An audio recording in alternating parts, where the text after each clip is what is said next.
Jumlah anggota jemaah haji yang datang dari Mekah dan Madinah jalani pemeriksaan kesehatan. Mereka mulai terserang sejumlah penyakit akibat kelelahan.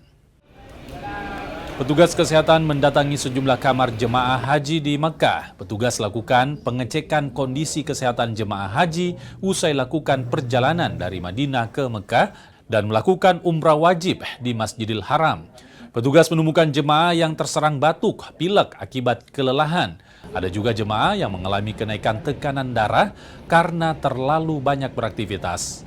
Petugas mengimbau jemaah untuk tetap menjaga kesehatan dan tidak memaksakan beribadah di luar hotel ataupun di Masjidil Haram jika kondisi tubuh kurang fit.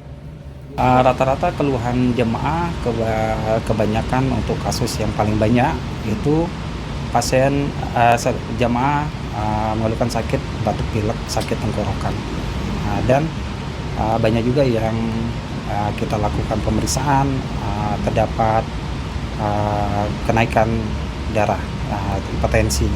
Nah mungkin ini salah satu mungkin aktivitas yang berlebih dari jemaah.